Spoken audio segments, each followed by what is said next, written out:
Good morning, America. Good morning, the world. Good afternoon, good evening, whatever you are. We have about 7,200 registrants from more than 130 countries. So we have people tuning in from everywhere. Hello, my fellow ISOJers. Welcome to day 4 of ISOJ ISOJ 2021, sponsored by Google News Initiative and Knight Foundation. It has been a fantastic week so far, and we hope you are ready for more. We have a lot. A few housekeeping reminders. You can follow the conversation by using hashtag ISOJ2021 on Twitter, and you can drop questions and comments in the chat, in Zoom, and the chat on YouTube. Don't forget to use our pick and post page from our virtual swag bag to let the whole world know how you are enjoying ISOJ, the premier online journalism conference in the world. Just click on the link in the chat to get there, to get to our pick and post page. If you would like to watch ISOJ in Spanish, please follow the link in the chat to navigate to a Spanish translated version sponsored by Univision Noticias. If you are using Zoom, you have the bottom, in the bottom part, you have a globe that you can pick the channel in Spanish. Now, let's get into our keynote session of the day, Reimagining News for Black Americans, Paving a Path Toward Equity in Journalism, with co-founders of Capital B, Lauren Williams and Akoto Ofori-Atta. It's an honor for us to host Lauren and Akoto here to help us keeping ISOJ's tradition of anticipating great, innovative, relevant projects coming up in online journalism. Last year, we had a similar session with Amanda Zamora and Emily Ramshaw announcing the fantastic D19th news. that was about to be launched when they came to ISOJ. Now we have Amanda back here to keep that tradition in talking with Lauren and Akoto. There will be a Q&A session following this panel, so be thinking now about questions and post the questions in the chats or in Twitter using hashtag ISOJ 2021. So let's get to our keynote session.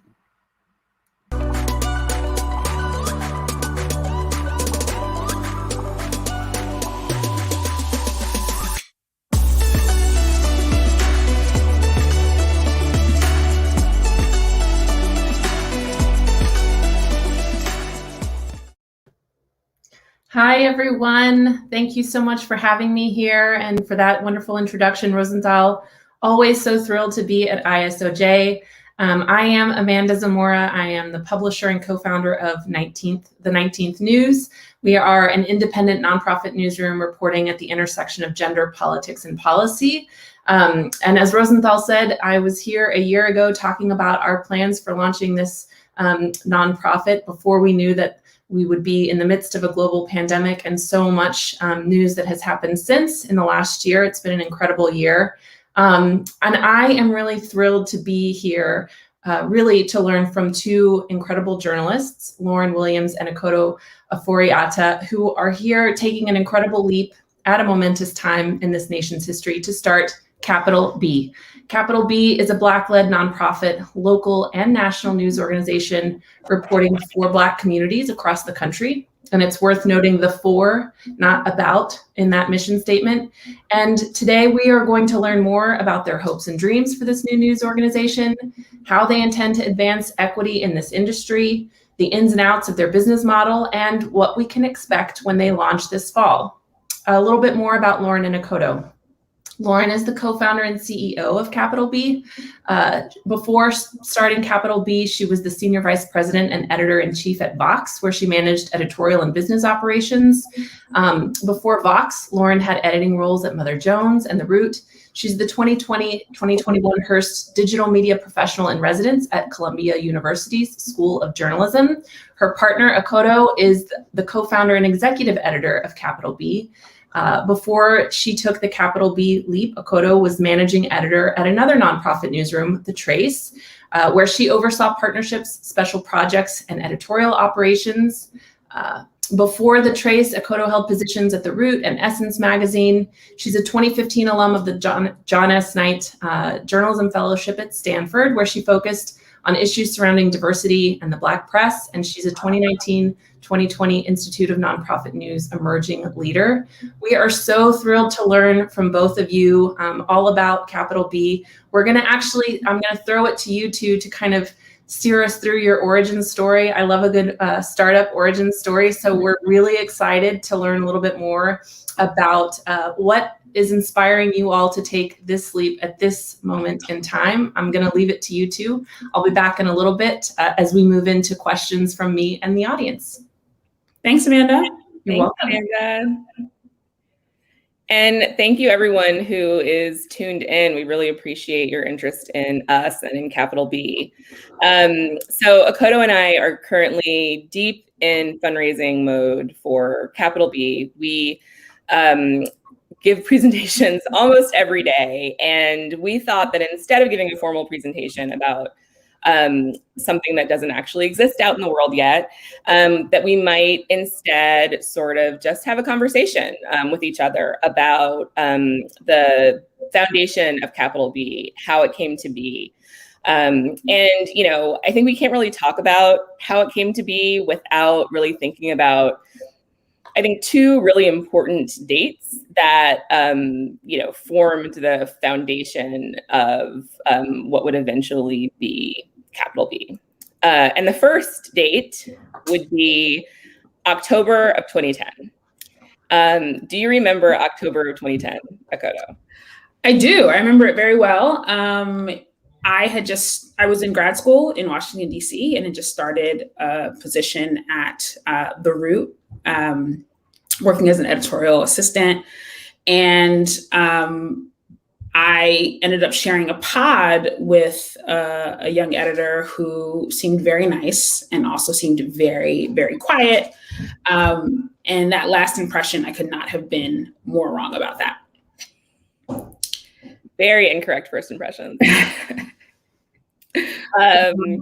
Yeah, I also thought that my new podmate was quiet, but we very, very quickly figured out that that wasn't true. So that's where we met. October of 2010, I started at The Root as an associate editor. I had come from AOL, where I was a lifestyle editor.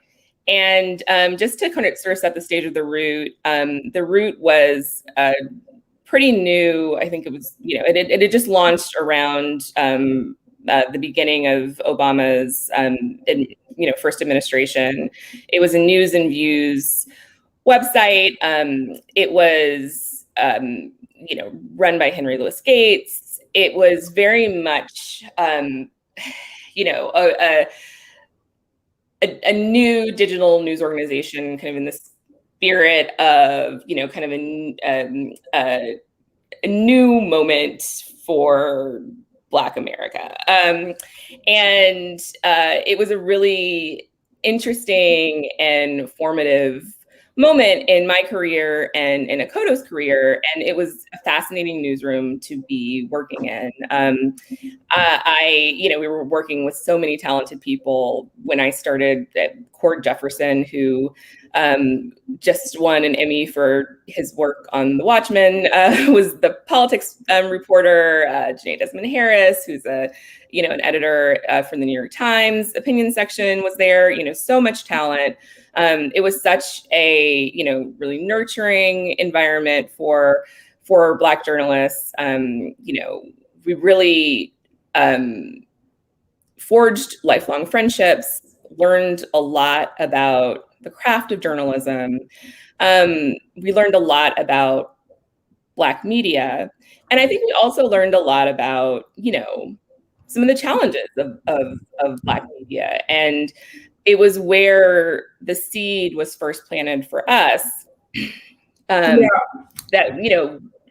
if one day we could do this ourselves, what might we do differently? Yeah, when I think back on that time, I think about all of the really important stories we covered, the Trayvon Martin shooting, Barack Obama's reelection, and so many other stories like those that really helped, shape the moment that we're in now. And, we were, as we were growing in respect and mutual admiration as friends, we also grew in respect for each other as journalists, recognizing that we had some real shared values around the kind of impact that journalism could have. And, part of what I think about, when I think about our experience at The Root is how we were all really punching above our weight and really trying to do news that was important for Black Americans. And we were punching above our weight because so many Black newsrooms, whether they're digital or print, legacy or new, really don't get the same investments as other mainstream news organizations. And so yeah, we would often think about if we had enough resources, if we had enough money, enough personnel, enough time, how would we run a Black focused newsroom? And we had a lot of ideas and batted a ton of ideas around, but we also were not quite ready to start and launch our own thing. We still had a lot to learn, I think. Yeah, it was a moment where ambition ran against, resource and experience in a serious way. For sure. But, back to sort of, us kind of forming our working relationship, which is like a very important part of the foundation of Capital B. At that point, particularly when Akoto and I first met, I think that, Akoto is a very modest person and a very modest journalist. But, at that time, audience positions, social positions were seen as just really junior grunt work almost. Like like, posting to thinking about, strategies for Facebook or Twitter, thinking about reaching audience off platform in any way was just kind of seen as junior in our industry. It was evolving, but in that moment, it really, people didn't quite get it.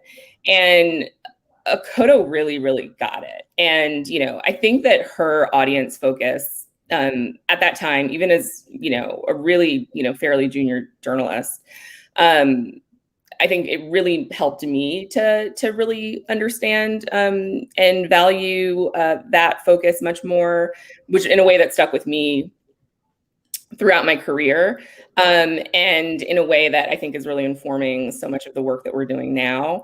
I think that it's so interesting how, relationships forged, in situations like this can really impact your career in such meaningful ways. And I don't want to fast forward too much, but it really is, so much of how we work together, these many years ago that really, really, really, influence the decisions that we're making now.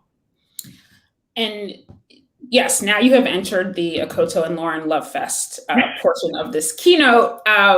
Thank you, Lauren. And, you know this, but working with you was also really, really formative for me. You are a really deft editor, a really sharp strategic thinker, but you also have like a knack for compassionate leadership and leadership that inspires. And I think that is a real rare combination, especially in our industry. You set the standard for everyone to do and be better and coach us toward, higher performance. And yeah, I think the world of you. And so needless to say, I was very, very sad, devastated when you left the Root in 2013 or so. Yes, I left the Root.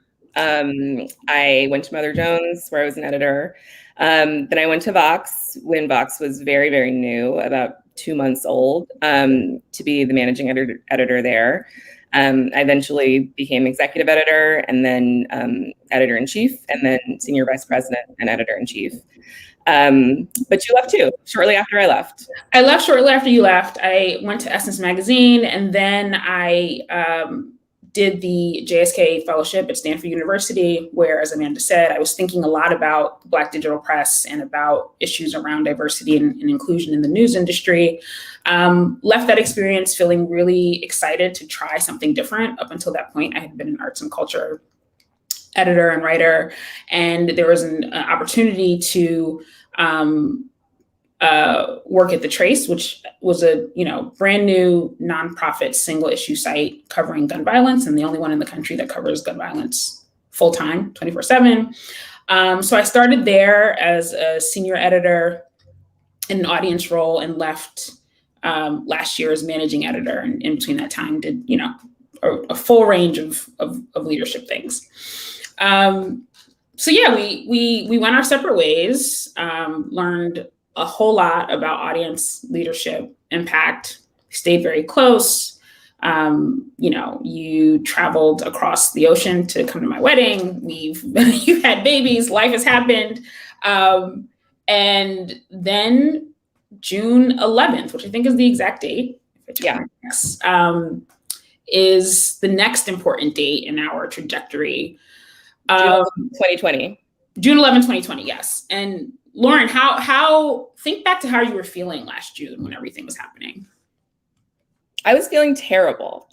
I was feeling terrible on June 11th, 2020. But pick any day in June 2020, I was feeling terrible. It's so interesting. In the recent weeks, there have been many women newsroom leaders and particularly women of color newsroom leaders who have stepped down from their positions, have talked about burnout. I think that if I were a person who was like a little bit more generous with myself, I probably would have recognized in that moment that that's what I was experiencing. Mm-hmm. But I do believe that anyone running a newsroom in that moment was, pretty miserable. And I know because I talked to a bunch of people running newsrooms in that moment, and they were all miserable. It was a terrible time. Between, the difficulty of pandemic coverage, between, the work from home situation, between, the reckonings happening in newsrooms everywhere,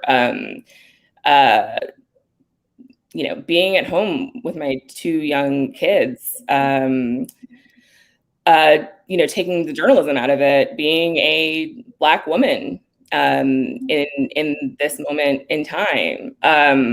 All of those things happening at once were, just sort of soul crushing.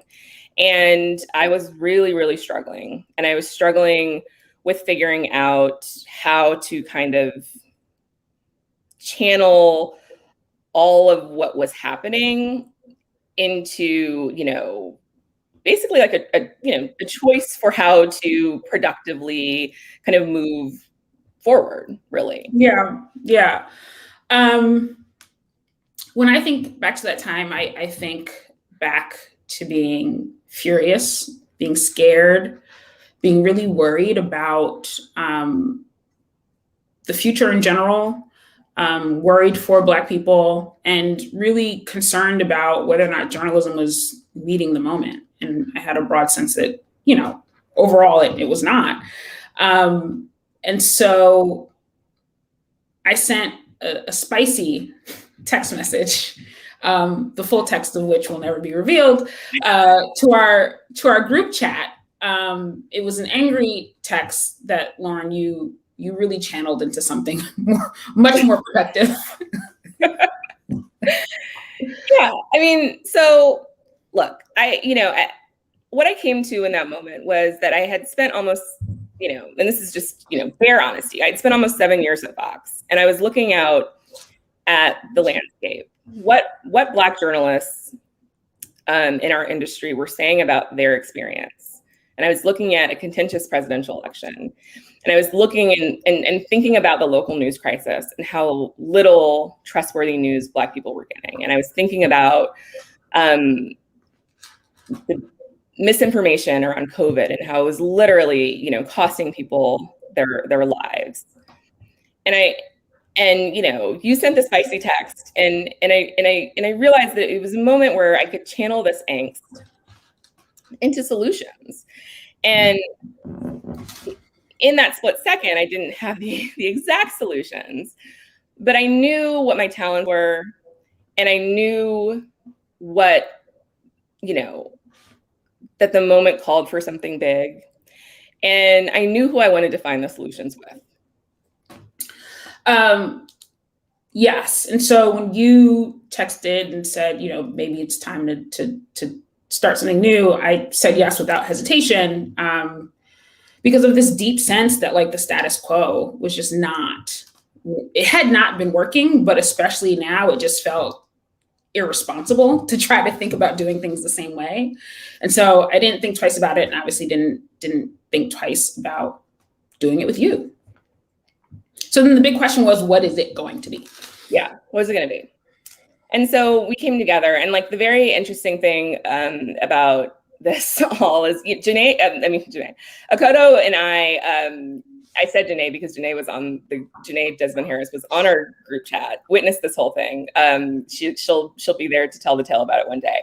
But Akoto and I saw each other in January of 2020 in New York. That was the last time we saw each other. We have done all of this over Zoom. We haven't seen each other in person. And we plan to see each other very soon. But, this whole thing has been done remotely, which is outrageous. But so we hopped on a Zoom, and we talked about, our experiences, how our past experiences in Black media have sort of informed, what we think we could do to make reimagine news for Black Americans. And we came to basically like two different big ideas. One, the local news crisis is devastating to us. It's devastating to journalists. We all care very deeply about this. And when we think about Black audiences that, are affected in their communities by, the loss of local news, but then you think about the fact that maybe the local news that was there didn't cover their communities or, their stories well to begin with. Or, only came to their neighborhoods when there was a crime. You start to think that, there are issues there that are so much deeper than just the loss in advertising revenue is killing the local news business. Absolutely. And so we thought, we want to create a new and different kind of local news that really caters to the information needs of like predominantly or, large Black cities across the country. And that felt really, really important to us. And then we also thought about, the ambitious, well-funded, investigative and accountability journalism that, big mainstream news outlets do, and how Black audiences don't often get the benefit of really well-funded, ambitious journalism made for them, and about issues for them. And that's that doesn't make, why? That doesn't make any sense. It's not, it's not fair. And there is a real, I think, need for that type of journalism for a Black audience, a really, really high quality reporting for a Black audience. And then we realized that's not necessarily two different things. That is one news ecosystem in one. And that is how Capital B was born.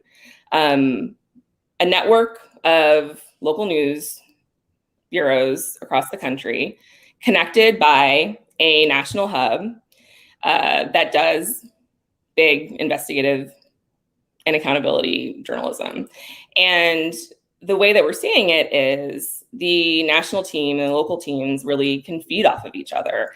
The national team works with the local teams to, partner on projects to understand what's happening in local communities, so that it's not just like, parachuting into different cities and not really understanding the people or what's going on there, but actually like working with journalists who live there and know the communities. And then on the other side, local journalists working with, national journalists on understanding like big national stories and then contextualizing them for their local audiences. So yes, a big, ambitious idea, but we felt like the moment called for something big and ambitious. And now the question is, how do we do it? Yes. So I want to give you guys a preview into how we're thinking about how we're going to prioritize audience with this very, very big idea. There are 40 million Black people across the country, and who all need this work, but we do think that there are some areas of the country that need it more urgently.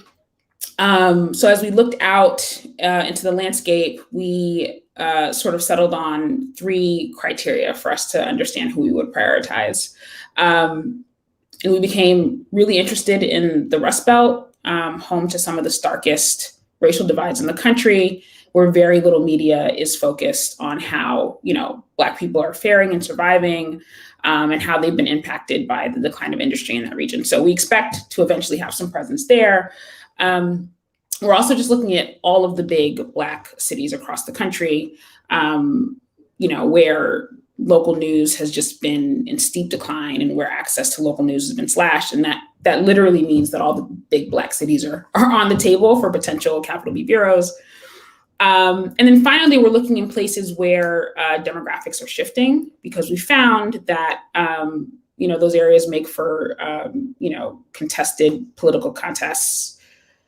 And it's also where Black people are the targets for, really sinister disinformation campaigns.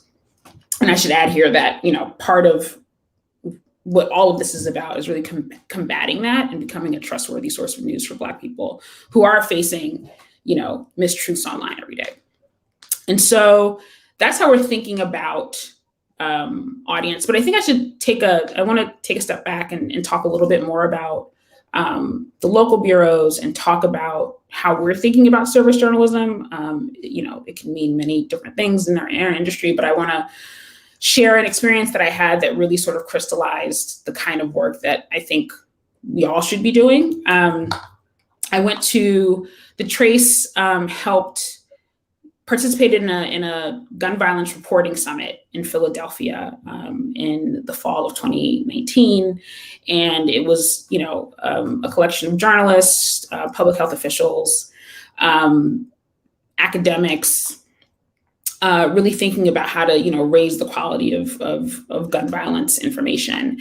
And the day ended with a panel of mothers who had lost, children to gun violence. And one mother who lost a son in a high profile shooting in Philadelphia talked a lot about how, she had heard from the local magazine and local TV and the radio, and everyone was coming to her door to get the story, to learn more about her son and write about it. And she also said, meanwhile, she was, dying from the grief. And I believe her exact words were, she did not know how to live with a broken heart and just was really in a dark place. And she just happened to stumble upon a support group of mothers who, Mothers in Charge, I believe is the name, who had been helping women in her circumstances for years. And so she noted that is something that saved her, but also noted that none of the journalists who were reaching out to her were giving her information for something she really needed, and for the community of young people who were grieving the loss of her son as well. And the thing about Philadelphia is that there is quite a bit on mental health and resources for people to tap into, but there were no journalists being the bridge between, getting people the information they need. And I just remember thinking that was an incredible failure for our industry. I should also stop here to shout out, all of the newsrooms that are pioneering, prioritizing information needs in our space, City Bureau, Outlier, who really helped to shape my, ideas on this. But that's really what we want to do. We want to make sure that people, we can't call people to these higher levels of engagement if we're not just basically creating avenues for them to get information they need to live their everyday lives. And so that is going to be a big part of what Capital B does. Wow, we've talked for a long time. We could say a lot more, but we will happy to answer any questions, and we'll toss it back to Amanda to get us started. Yeah. Well, first of all, I want to just start with a huge thank you from spicy text to now. I think particularly in that moment when people were burned out and distressed for such good reason, I think picking the safe route is maybe what you could have done. And what you're doing now is an enormous undertaking. And it is clear that you're identifying a really critical unmet need. And so I just wanted to note just the significance of the work that you're doing now, and to thank you for taking the leap and not letting the spicy text just sort of fall down in the scrolls, and that you could have moved on to going back and reverting to what it was that you were doing. Both of you mentioned I think of you both as digital natives in journalism. You have an extensive digital portfolio, and you've worked in mainstream media and Black media. And I guess you've talked a little bit about the aspirations that you have for Capital B. Can you get into some specifics? What are the things that you're intentionally setting aside from those experiences and the things that you want to pick up or create anew? I think a lot of times newsrooms think about, particularly with equity, like that this work is externalized in the journalism, but it's also how you build the newsroom that you're building. So can you talk a little bit more about, what are the things you are definitely like, we're not doing that, and what are the things that you really are trying to figure out how to get right? I think we both have a lot to say on this. I'll start. I think one big picture, I am very interested in, I talked about the status quo, and I understand how every part of the process, from J schools to hiring to coaching to writing, we need to sort of question all of our practices if we're going to try to change this thing around. So I'm very open to doing things in a way that they haven't been done before. I think one thing that, I am very interested in sort of leaving behind is,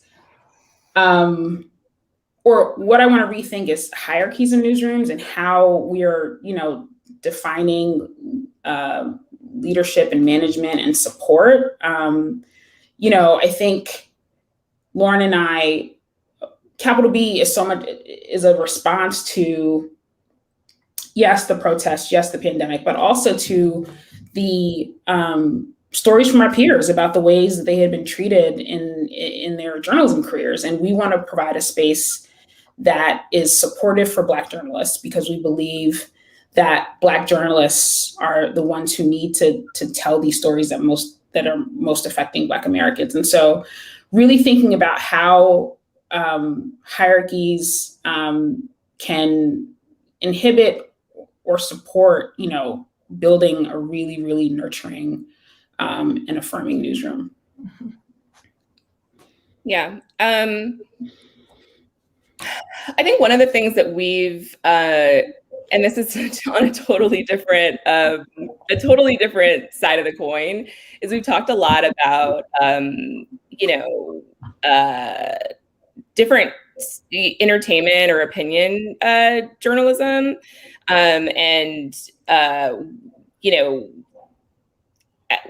that we both really like those types of journalism, and we've done them to various degrees and at different parts of our career, and that we really want to kind of focus Capital B in these first few years around really specific beats and really directly focus them around reporting, and that's something that we particularly at the beginning went back and forth on around I think culture in particular, and we really had to kind of realize that in order to do this and really to give these really, really important subjects that are really meaningful to people's lives, they're due, that we at least in the first couple of years really need to focus around some of the newsier beats. Y'all mentioned, you've touched on trust. It's a huge issue, well, for the entire industry, really. I think the last Gallup report on this was that 40% of Americans had expressed great trust, and that was up from a low of like 32 in 2016. So not doing great. But when you look at sort of the reasons or the disconnect with Americans and the media, there's a little bit of a different picture when you ask Black Americans about their relationship with the media versus, Latinas and Latinos and white Americans.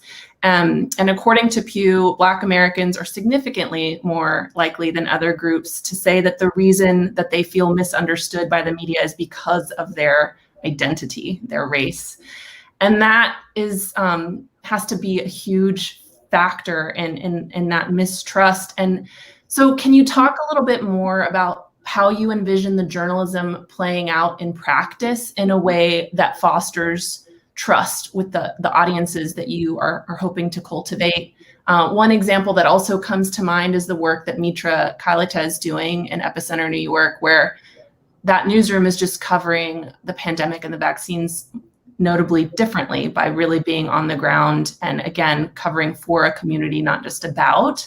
So can you imagine, like, how are some of the stories that you're going to tackle in that sense going to play out differently? And what kind of reporters do you want to hire? What skills do you want them to bring to the table that might be different from what a mainstream newsroom might be looking for?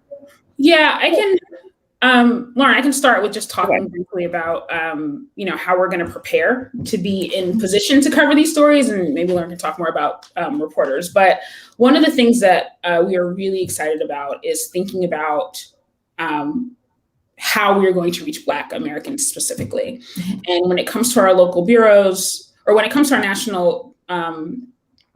national newsroom, we're going to think really strategically about all the different ways we can partner with the spaces where we know Black people are congregating, which is not something I've ever gotten to do as specifically in mainstream newsrooms. But also in our local bureaus, we are really cognizant of the fact that a one-size-fits-all approach is not going to work. Black people across the country are different. They have different needs, and each place has their own characteristics, right? So in order to build trust and also in order to be in position to cover stories in the ways that Black Americans need, we are going to pay real attention to how people get their news in certain areas and what the priorities are in certain areas. We are not going to go into any cities without doing, long-term community listening campaigns where we're really talking to stakeholders and trying to get as much information about the city as we possibly can. But then also in terms of distribution, we're not going to go into a city that might have really bad or really low literacy rates and expect people to read 1,000-word stories, right? Like that is not how you get people to trust you. And it's not how you get in front of Black Americans. So, or in front of the Black people you're trying to reach. So, being really nimble and thinking about, where there is low access to broadband or low literacy rates, should we focus on radio? Where audiences are skewing older, do we need to focus more on print or maybe big partnerships with local TV? Where they skew younger, we're going to prioritize social and emerging platforms and just really being flexible in how we're reaching people, so that way we can, meet the need as best we can. Yeah, and just to go back to that Pew study, which I think is so interesting. I see capital B as joining a really important and amazing tradition of Black press in America. The Chicago Defender helped spark the Great Migration, and the Black press in this country has fallen victim to the same forces that local newspapers have fallen victim to. All the local newspapers have fallen victim to. In some ways, worse, because many of them are small independent operations, and so some of them have had to close or very, very small, or had to been purchased by private interests. And so in many ways, like what capital B is trying to do is really think about a way to reinvigorate that spirit of this idea that 58% of Black news consumers feel like the mainstream media doesn't get them. Let's create a new kind of model in that spirit, with news that Black Americans will feel differently about, that they can trust, that is high quality, and but tailored to them and news that they feel like does get them and who they are. And that's what we're trying to do. You're also talking about being responsive and adaptive, not treating your audience like a monolithic audience. And as you know, as we all know, that requires resources, which brings me to the business model. So I want to back up a step and ask, what is the model? Why did you go nonprofit? What do you imagine your big revenue streams being at this point to help get Capital B off the ground in a sustainable way? Yeah, so we chose the nonprofit model because, one, this work is urgent, and two, the work that we want to do, particularly on the local level, there are not great viable market resources, for. And so, I worked at a nonprofit newsroom, and I saw all of the ways that nonprofit news can have impact and can really be, hyper-focused on a particular issue or a particular challenge or a particular community, and taking the pressure of profit off the table can really sort of drive a lot of impact. And then in terms of revenue streams, we're looking at a few revenue streams to drive our business. Major giving, obviously, support from media funders and other local and national foundations that have, racial equity initiatives. We are looking at corporate sponsorship and support because they too, so many of them have come out with racial equity initiatives. And we, want to make sure we're riding that momentum while it's here in front of us. We're going to look at an events program. We've seen that work for a lot of our peers in the nonprofit space, including the 19th. And we're also looking at a membership program. We were really encouraged by what we saw after our soft launch in November and how many people supported our work. And we are really, excited about how we can grow a program once we have once we have content and once we have a dedicated, staff to think through how to grow that audience. Yeah. To the extent that you're comfortable, how is it going? Y'all had hundreds of people donating, I think, within, weeks of your launch. How is the fundraising going? But most importantly, how can people help now?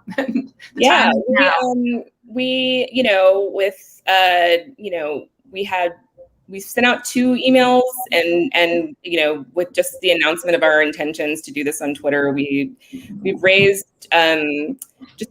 we've had almost 500 small donors and raised about $35,000 in small donations. And you can go to our website, capitalbnews.org, if you'd like to become a founding member. But on the fundraising end, we are excited that we just reached our first fundraising milestone after 2 months of full-time fundraising. Actually surpassed it, and we've raised $1.5 million. So we're really excited about that. That's incredible, exciting, a great testament to your talent and vision and the need for this project for sure. So I'm getting some questions from the audience. People are really interested in the editorial model, the national versus local, and they want to know, let's see, from Asa Royal, can you talk a little bit more about the beats you're envisioning hiring first, how they'll work with your sort of the national newsroom? What cities do you envision covering? A small number of cities and then expanding? Can you talk just a little bit more about how you're figuring out where to even start? Yeah, we can talk a little bit about that. So the core beats, and I think these will change a little bit because again, we want to be different cities have different things going on. So, it might be different in different locations, but the core beats we're thinking about both on the national and the local level are education, health, criminal justice, politics, and what am I forgetting? Housing. Yeah, housing economics. And so those are the ones that, most directly just affect people's lives, how they live their lives, you know, and we feel like are kind of translate into every community out there. And, you know, given, you know, in each community, I think we'll, you know, prioritize different beats to start, given what's going on in the community. But obviously, you know, we're launching in the fall. Health is going to be just an enormous beat for us because of the moment of time we're in. Criminal justice is a huge beat for us, but those are sort of the core areas that we're always thinking about.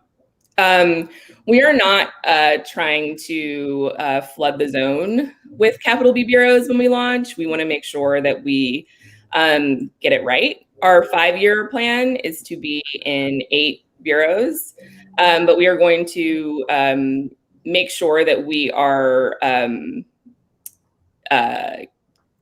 not rushing into that. We want to make sure that we are researching the communities before we go into them. We're listening to what communities need, that we are identifying local funding opportunities and making sure that we are going to be able to locally sustain these bureaus in the long term. And so there's, you know, a lot of work that goes into planning for opening these bureaus, and we want to make sure that, you know, we're building really strong foundations for the bureaus. So we're starting slowly with the bureaus. How big is the newsroom going to be in the fall? Can you say? Yes, we are national. Both the editorial and business side and the local side will be roughly 20. Great.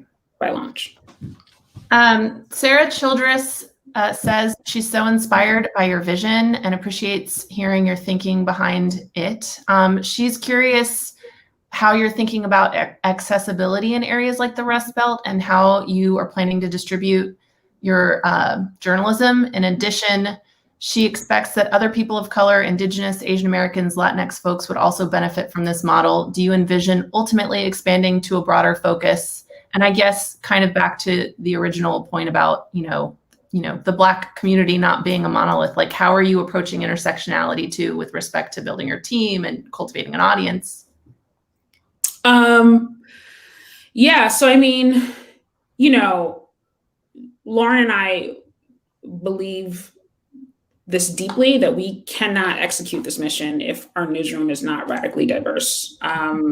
If we are not thinking about regional diversity, socioeconomic diversity, gender, sexual orientation, all of that, we won't be able to do our best work. So that is something we're thinking very strategically about now, and will carry with us, you know, forever, really.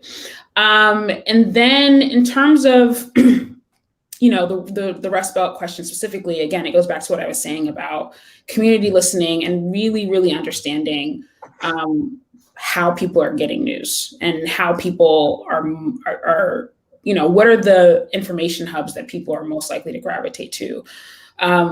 We found in our community listening that there are also tons of people who don't call themselves journalists, but who commit acts of journalism all the time and who sort of act often as like, you know, information traders or distributors in their communities, and thinking about how we can work out there who are like town criers. Yes, exactly. Yeah. And like, that's journalism, you know? So like, we want to identify those people and see how we can work with them or partner with them to make sure that, you know, Black people are getting the high quality news that we're going to deliver. I'm looking here for we've got questions on the distribution model. Let's see. And I also think that, you know, like we can't promise like full comprehensiveness, right? Like that every story is going to, you know, check all the boxes for every Black person in America. But, and, you know, that would never be our promise, and that would be, you know, outrageous thing for us to say. But I think that, you know, our audience, is going to be an audience that, cares about these issues, even if they are not going to be directly affecting them or directly match their experience. And, that's sort of, the tie that will bind our audience. Mark Taylor Canfield is wanting to know more about your outreach and promotion strategy. He's the executive director of a nonprofit news organization who says he's constantly facing the challenge of getting the word out about our news service without access to a large advertising budget. The 19th is in the hustle to grow our audience. Akoto, this dance well. So I think one of the challenges, particularly starting out, that we all face is we're trying to grow is picking your spots. And you talked a little bit earlier about, trying to be where your audience is, but you can't be everywhere at first. So any guidance to other nonprofit news leaders who are trying to figure out how to prioritize small budgets, small staffs, and big news moments and big goals?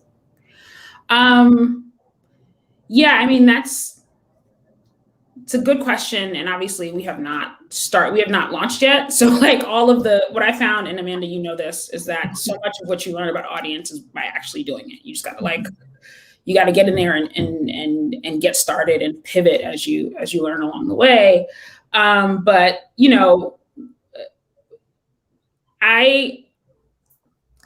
Starting these community listening campaigns has really been eye-opening for me. And there are a lot of people across the industry that do them, but so much journalism is executed without that. And it's kind of wild when you think about it. And so, and obviously, you can't, the news business is the news business. Things happen fast, things can be reported on. But I really, really think that if you are embarking on a long-term audience strategy or really trying to, overhaul it or rethink it, you really got to spend a lot of time with the people you're trying to reach and invest in that some way. And I think, talking to 5 people in a community that you're trying to reach is far better than talking to none. The things you'll learn from those conversations are going to give you some insight into how to, do your best work as it relates to reaching people. And I think people really should prioritize that. I have one bigger question before we wrap, which is to kind of come back to the moment and the reckoning that we are in the midst of as a country, but also in newsrooms. One of the things that has struck me even before last year in doing mentoring and working with younger journalists, particularly young journalists of color, that they're grappling with feeling connected to this industry in the newsroom. And even before the pandemic brought, another just really tragic round of furloughs and layoffs and departures, people were making that choice to just leave journalism altogether, or really questioning whether they could do the journalism that they wanted to do in mainstream newsrooms. And so I would love to hear from both of you, what advice do you give to those journalists of color who are grappling with where to go, where to be? And then what would you say to the majority of newsroom leaders who are still predominantly white men, the single most important thing that they need to be addressing in this moment of reckoning that is not yet being addressed sufficiently? Hard and heavy, but No, it's a good question. For the young journalists, I would say that you definitely shouldn't stay in a situation that feels very wrong to you. But I would also say that you shouldn't leave the industry. You should try something else. There are different types of newsrooms out there. There are different types of jobs. It's good for a young journalist to try a couple of different beats or a couple of different, types of outlets. It won't hurt you at the beginning. And it's so much better than jumping out, because it's really hard to get back in, and the industry really needs you. And so no, don't stay in, and I don't care if it's a fancy, a fancy name that feels good on your resume. Don't stay if it's not right. But don't leave the industry. Go somewhere else. Go somewhere smaller. Go somewhere nurturing. Just don't leave the industry. That's my advice. Yeah. To the young journalists, I'd also add, as you are, and as you're looking for something new, as Lauren was saying, yes, you're interviewing for roles, but you should also be researching and interviewing to try to understand the space that you're entering. The industry is wacky for a reason because there are, too many, bad actors in leadership, but there are people who are trying to change their newsrooms and trying to understand, how urgent it is that we create more inclusive spaces. And so identify the individuals that are doing that work. And even if they are, whether they're your editor or middle management, having someone there can mean the world as you, navigate your career. Yeah. For the newsroom leaders, I would say two things. Like one, don't just listen. Listen and figure out a plan of action, and don't just feel defensive. I mean, not everything that you're hearing is going to be 100% correct, and that's okay. But it deserves, respect and response. And I think a lot of the problems, a lot of the feelings a lot of the feelings in the newsroom that fester because it feels like they're what they're saying is not being respected by the leaders, and it's just going into a black hole and nothing's being done with it. And something has to be done with it, and you need to figure out what that is for your newsroom. Yeah. The other suggestion would be to be like, maybe it's time to step aside. Maybe it's fine. And I would just add, I think if you are a white newsroom leader, I think you should probably be centering your Black reporters, your reporters of color, your queer reporters in your decision making. It will, doing that will ensure that you're doing things in a more inclusive way than if you're not. Thinking about how everything that you are planning for your organization and things that you're doing are not only going to it's not only going to help you retain a more diverse staff, but it's going to help you recruit a diverse staff, but it's also going to help you retain the ones that you have, which I think is something that a lot of newsroom leadership is failing on, thinking about retention. But yeah, just center the most marginalized, and that is a good place to start. Thank you for that. We are out of time. Is there any final call to action apart from going to capitalbnews.org? Is that the right URL to donate, to subscribe to their email list? We want to help root you two along as you are on the march to building this incredible and much needed organization that we can be looking out for in the fall. Anything I'm missing there of how people can get involved? I would just add that my DMs are open. Lauren and I, we love talking about Capital B, and we're trying to, build as many relationships as possible. So you have questions, if you're from a news organization, if you're someone who's looking to maybe make a move in the fall, just DM me. I will set up some time for us to talk and we can chat more. Reporters, waste no time. Get in Akoto's DMs right now. Do it. And my email address is in my Twitter bio, so. Yeah. Terrific. Thank you two so much for this work. So great to talk to you and learn more about Capital B. And I'm going to throw it back to Rosenthal. Thanks for being here with us at ISOJ for this keynote. Thank you so much for having us. This is great. Thank you. Thank you. Thank you, Lauren. Thank you, Akoto. Thank you, Amanda. This was really awesome.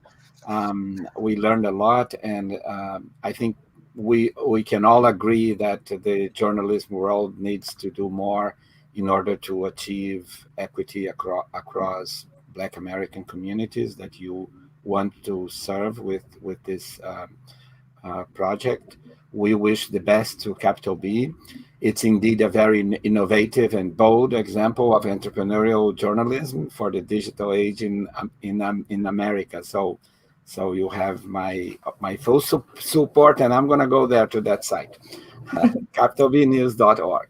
All right, thank you so much. So join us back here in 30 minutes for our workshop covering climate change. Another very important issue, right? Covering climate change, best practices for how to localize a planet-sized story, with the great lineup of speakers from Local Media Association, Climate Matters, and Texas Observer.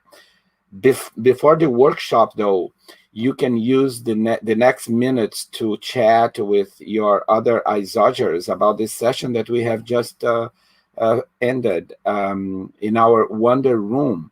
The Wonder Room tries to replicate the meet and greet among attendees of in-person conferences when things happen out of the sessions, right? So go there. You can just follow the link that we are posting now on the chat. So see you there at the Wonder Room, okay?